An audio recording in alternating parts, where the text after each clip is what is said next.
اور اس میں مختلف انبیاء کی بڑی کمپیکٹ قسم کی بڑی مختصر پیرائے میں بیان کی گئی کہانیاں۔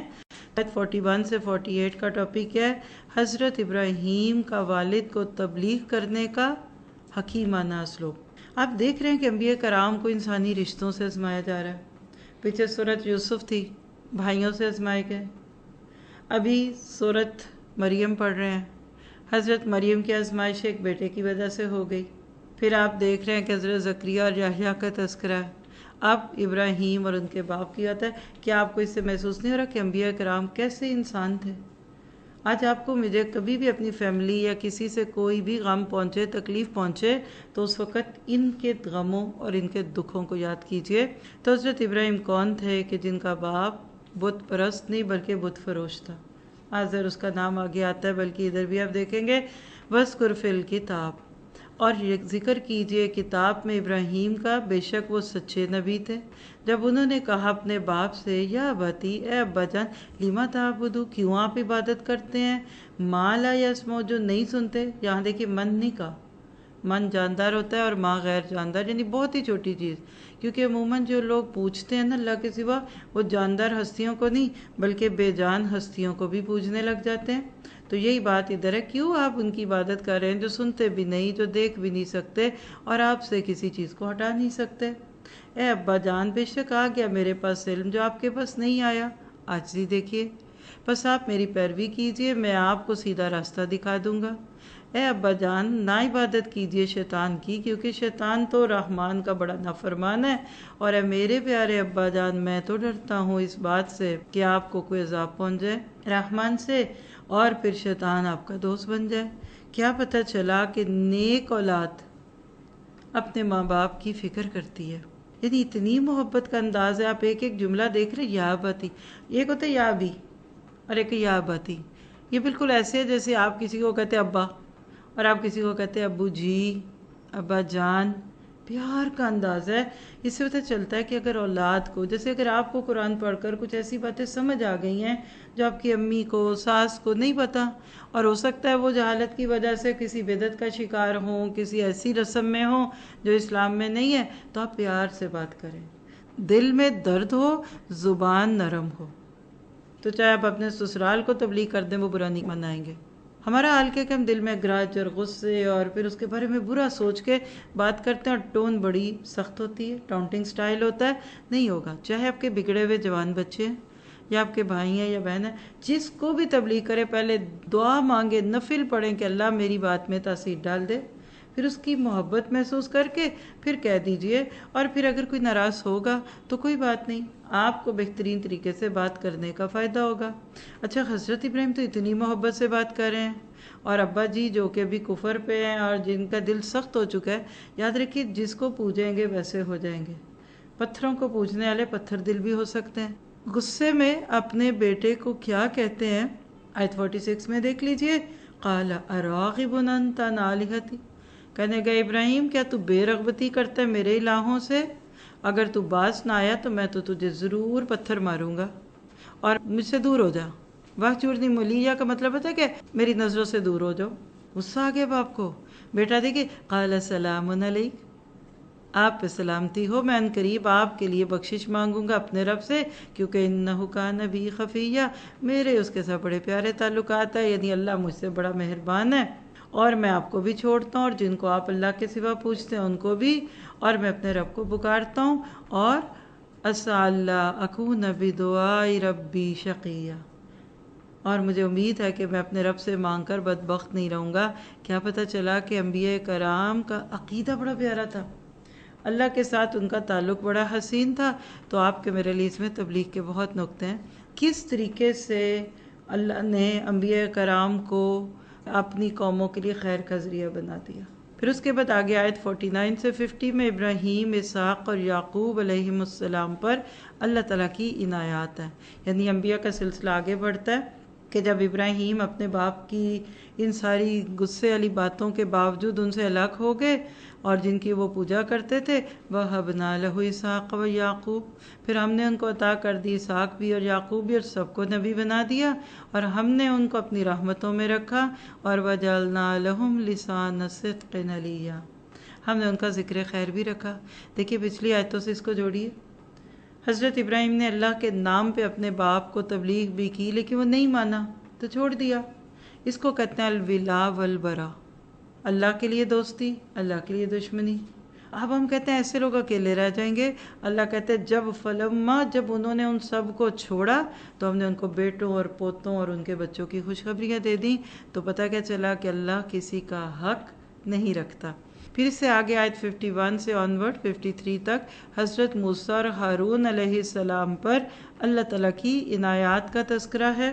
وَاذْكُرْ فِي الْكِتَابِ مُوسیٰ، کہ موسیٰ علیہ السلام کا تذکرہ کیجئے کتاب میں، وہ مخلص بھی تھے اور رسول اور نبی تھے، اور ہم نے ان کو طور کی دائیں جانب بلا لیا اور ان کو قریب کر لیا باتیں کرتے ہوئے، اور ہم نے ان کو عطا کیا اپنی رحمت سے بھائی ہارون نبی بنا کر۔ تو کیا پتہ چلا کہ انبیاء کرام کا تذکرہ بڑی محبت سے اللہ سبحانہ تعالیٰ ان آیات میں فرما رہے ہیں۔ پھر اس کے بعد آیت 54 سے 55 میں حضرت اسماعیل کی تحسین ہے، اور آپ نوٹ کیجئے گا اس میں ہمارے عمل کی بھی بات ہے۔ حضرت اسماعیل کا کیا تعارف ہے؟ وَاذْكُرْ فِي الْكِتَابِ اسماعیل، اور ذکر کیجئے اسماعیل کا، إِنَّهُ كَانَ صَادِقَ الْوَعْدِ، وہ وعدوں کے سچے تھے، وَكَانَ رَسُولًا نَبِيًّا، وہ رسول اور نبی بھی تھے، اور وَكَانَ يَأْمُرُ أَهْلَهُ بِالصَّلَاةِ، وہ اپنے گھر والوں کو نماز کا حکم کرتے ہی رہتے تھے، اور ساتھ ہی ساتھ کیا کرتے تھے؟ دیکھیے گا یہ جو لفظ ہے نا وہ کانا، انگلش میں اور اردو میں آپ نے پڑھا ہوگا ایک لفظ ماضی استمراری، پاسٹ کنٹینیوس، اس میں کیا ہوتا ہے؟ ING لگتا ہے۔ یہ جو لفظ کان ہے نا، یہ بتا کیا ہے؟ ایک دفعہ نہیں نماز کا حکم کیا، یعنی کانا کا لفظ بتا رہا ہے مستقل اپنے گھر والوں کو نماز کا حکم کرتے تھے، اور زکوٰۃ کا بھی، اور اپنے رب کے بڑے پیارے تھے۔ یہاں تھوڑی سی بات کروں گی۔ پہلے تو ماں باپ کو صادق الوعد بننا پڑے گا۔ اللہ کے نبی پہلے صادق اور امین کہلائے، پھر اللہ نے اپنا پیغام ان کی زبان پہ جاری کیا۔ ہمیں بھی سب سے پہلے تو اپنے کردار کے بارے میں اچھی گواہیاں لینی پڑیں گی لوگوں سے۔ جھوٹے بندے سے لوگ سچا کلام بھی نہیں لیتے۔ دوسری بات ہے نماز۔ آپ دیکھیے کہ ایک نبی کی اس خوبی کو پیش کر رہے اللہ تعالیٰ، تو کیا آپ اور میں بھی اپنے گھر والوں کو نماز کا حکم دیتے ہیں، زکوٰۃ کی تلقین کرتے ہیں؟ آپ کہیں گے جی بہت کہتے ہیں پر یہ سنتا ہی نہیں ہے۔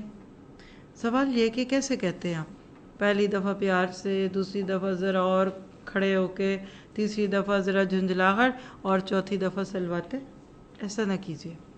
دیکھیے بہت سارے پیرنٹس یہ غلطی کرتے ہیں، خاص طور پہ 8، 9، 10 سال کی عمر میں جب بچوں کو نماز کی دعوت دیتے ہیں، اور وہ حدیث سبھی سناتے ہیں، جی 7 سال میں یہ، 8 میں یہ، اور 10 سال میں تو مارو۔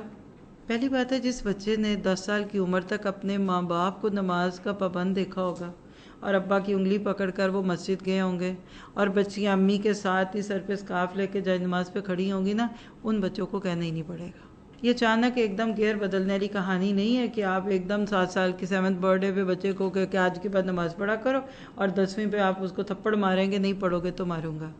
یہ غلط طریقہ ہے۔ کریں کیا؟ پیار سے، 1 بار 2 بار 3 بار۔ اور میں اس کی ایک مثال اکثر دیتی ہوں کہ اگر آپ ایک جملہ بولتے ہیں، بیٹا اٹھیے نماز پڑھیں، آپ اس کو ریکارڈ کریں، پھر اس کو ریپیٹ پہ لگائیے، تو 10 دفعہ بھی سنیں گے تو ایک ہی ٹون پہ بات ہوگی نا۔ یا پہلی دفعہ وہ آرام سے بولے گی، دوسری دفعہ ذرا غصے سے، اور تیسری دفعہ تو تھپڑ بھی مار دے گی۔ کیپ ڈوئنگ، پیار سے آپ ان کے پاؤں دبانے شروع کر دیں، بالوں میں انگلیاں ڈالیے، AC ہے تو بند کر دیجئے، ہیٹ ہے تو بند کر دیں، کمرے کی لائٹ کھول دیں، صبح کی دعائیں لگا دیں، یعنی ماحول ایسا بنائیے کہ فجر کے لیے خاص طور پہ مشکل لگتا ہے، اس لیے بتا رہی ہوں، ہر نماز پہ، اور اس سے پہلے ان کو اللہ تعالیٰ کا تعارف ایسا خوبصورت دے دے کہ ان کا اپنا دل کرے نماز پڑھنے کو۔ آپ دیکھیے کہ دوستوں کے تذکرے ہوتے ہیں نا، اس کو ملنے کو جاتے ہیں نا، جب اللہ سے محبت ہو جائے گی تو پھر انشاءاللہ آپ کو نہیں کہنا پڑے گا، اور اس پہ بھی بہت کچھ ریکارڈڈ ہے۔ خاص طور پہ اس موضوع پہ پورے لیکچرز بھی موجود ہیں کہ ہم اپنے بچوں کو اور اپنے شوہروں کو اور گھر والوں کو نماز پہ کیسے ڈالیں۔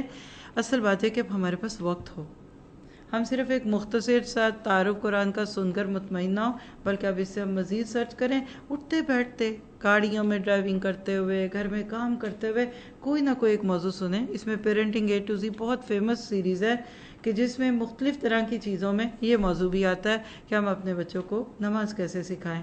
پھر اس کے بعد آگے حضرت ادریس علیہ السلام کا ایک خاص مقام تھا، 56 57 میں اس کا تذکرہ ہے، وَاذْكُرْ فِي الْكِتَابِ ادریس اِنَّهُ كَانَ صِدِّيقًا نَبِيًّا، مطلب پچھلے نبی کی طرح یہ بھی سچے تھے اور صدیق بھی تھے۔ فَرَفَعْنَاهُ مَكَانًا عَلِيًّا، ہم نے ان کو بہت اونچے مقام پہ پیش کیا۔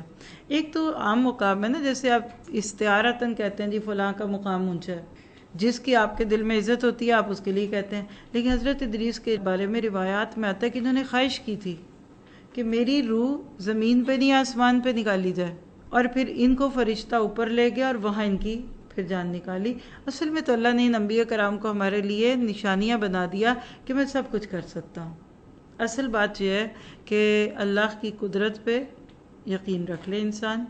حضرت عیسیٰ آج بھی زندہ آسمان پہ ہیں، حضرت ادریس کو وہاں فوت کر دیا گیا، تو آپ کے میرے عمل میں بس یہی بات ہے کہ ہم ان باتوں کو مانتے جائیں۔ اور آگے آپ دیکھیے آیت 58 میں انبیاء کرام کے انعام یافتہ ہونے کا تذکرہ ہے، اولئک الذین انعم اللہ علیہم، یہ وہ لوگ ہیں جن پر ہم نے انعام کیے، یہ نبیوں میں تھے، پھر ان کی اولادیں، یعنی they were chosen people، چنے ہوئے لوگوں میں سے تھے۔ اب دیکھیے یہ اپنے دور میں تو بہت زیادہ فیمس نہیں بھی ہوئے ہوں گے، لیکن اب قیامت تک اللہ تعالیٰ ان کا تذکرہ فرما رہے ہیں۔ اسی طرح یاد رکھیے کہ اچھی بات کرنے والا، اچھا کام کرنے والا اپنی زندگی میں کوئی بہت زیادہ شہرت نہ بھی پائے اور اس سے لوگ فائدہ نہ بھی لیں، لیکن اس کے بعد اس سے فائدہ لوگ لیتے ہیں۔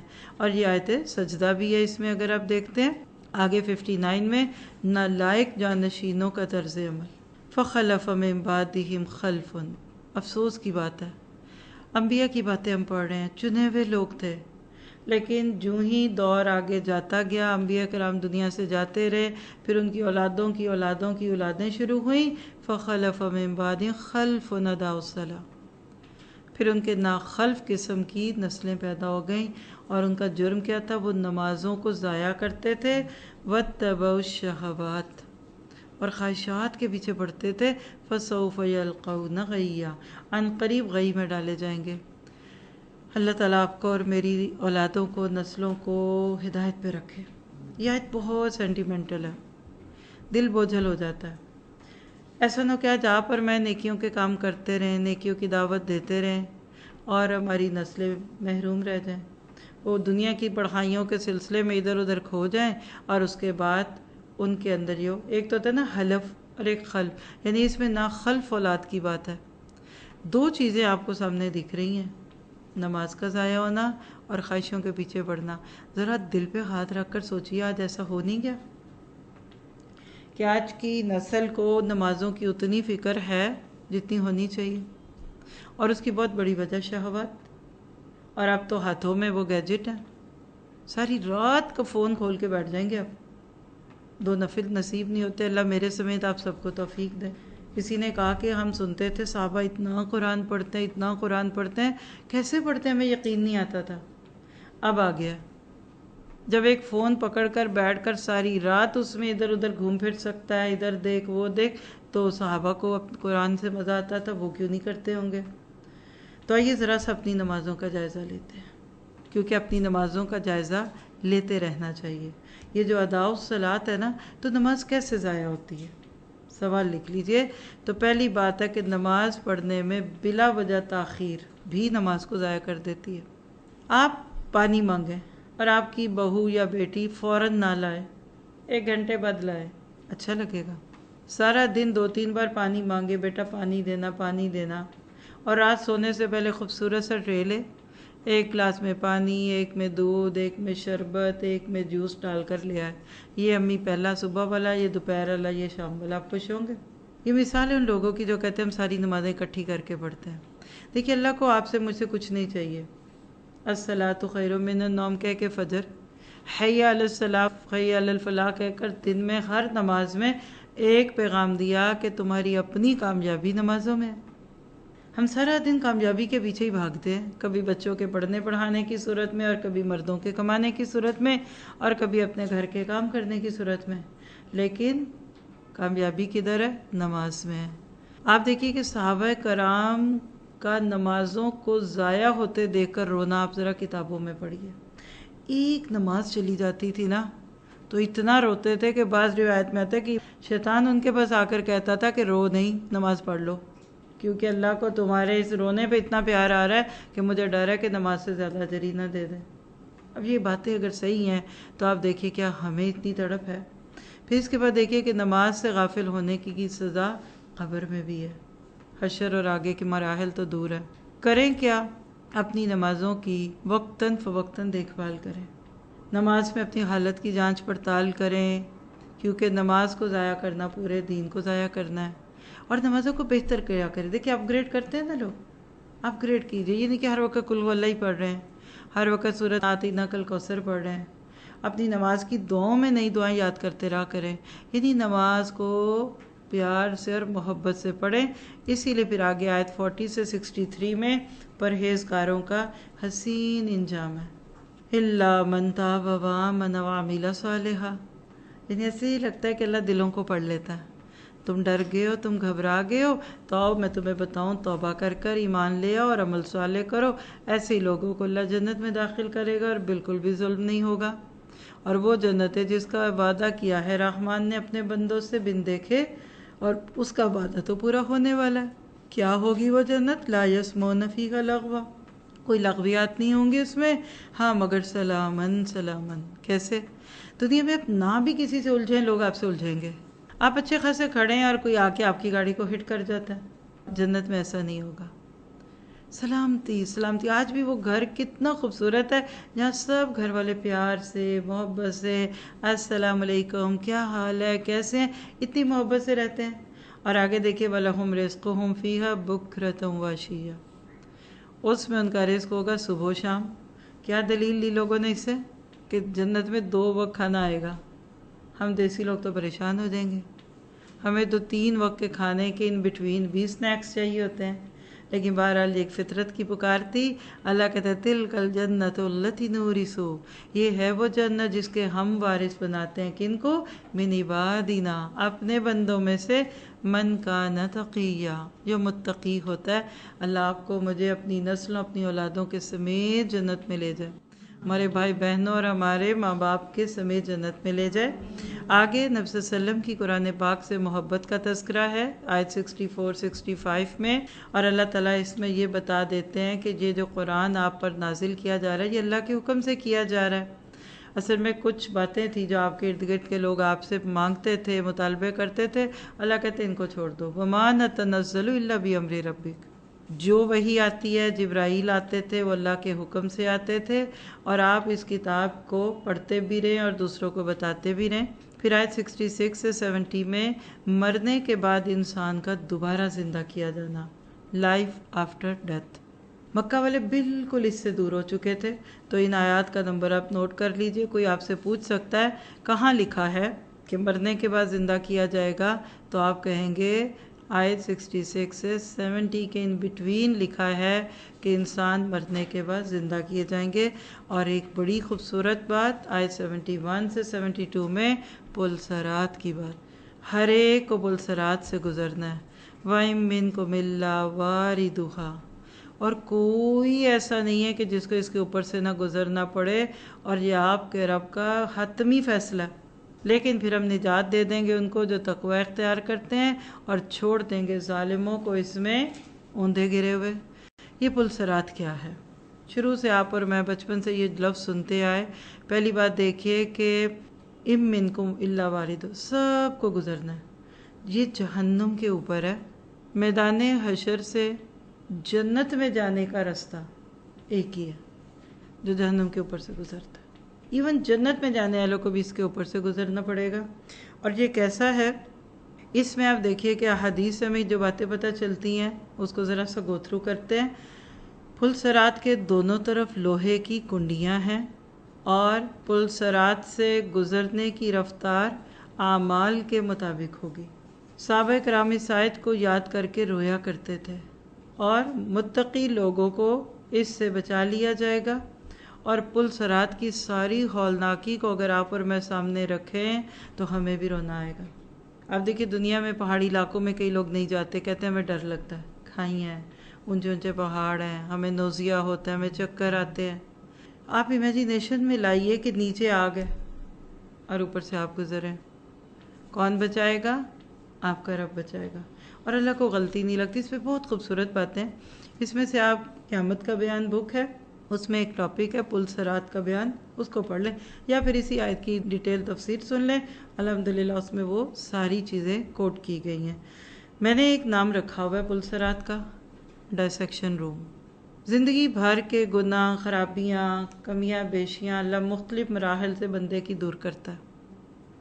دنیا میں ہم پہ غم آتے ہیں، کفارے ہیں، پھر ہم نیکیاں کرتے ہیں، یہ کفارے ہیں، پھر موت کی سختی کفارہ ہے، پھر قبر کا عذاب کفارہ ہے، پھر حشر میں کئی چیزیں ایسی ہیں جس کے بعد اللہ لوگوں کے گناہ معاف کر دے گا۔ اس کے بعد بھی اگر کچھ رہ گیا، اب بالکل اب جنت میں جانے لگے ہیں، یعنی آپ سمجھے کہ سارے مرحلے طے ہو گئے، بورڈنگ پاس بھی مل گیا، لگیج بھی چلا گیا، اب جہاز میں جانے سے پہلے آخری چیکنگ ہے، یہ پل صراط ہے۔ اگر کوئی کھوٹ کھپٹ ہوگی، کوئی حرام کا خون ہے، کوئی گندگی ہے ابھی تک جسم سے نہیں گئی، تو پل صراط پہ اس کو نکالا جائے گا۔ بہت تکلیف ہے، صحابہ کرام رویا کرتے تھے اس کو سن سن کر، کہتے تھے کیا بنے گا اس وقت ہمارا۔ تو اللہ تعالیٰ ہمیں بھی یہ فکر لگا دے۔ وہاں انسانی معاملات بھی دکھے جائیں گے۔ پل صراط کا جو آخری کونا ہے نا، اسی کو قنطرہ کہتے ہیں، جہاں انسانی معاملات، حقوق العباد کے معاملات چلیں گے۔ اللہ تو کہہ رہے آپ جائیں جنت میں، لیکن آپ کے رشتہ دار وہاں کھڑے ہیں، وہ نہیں جانے دے رہے۔ کسی کو گالی دی، کسی کا ورثے کا مال کھا لیا، کسی کے کاروبار میں کچھ 420 کر دی، تو ہمیشہ انسانی معاملات میں بھی اور اللہ کے تعلقات میں بھی اللہ سے ڈرتے رہیے۔ كتاب أنزلناه إليك مبارك ليدبروا آياته وليتذكر أولو الألباب كتاب أنزلناه إليك مبارك ليدبروا آياته وليتذكر أولو الألباب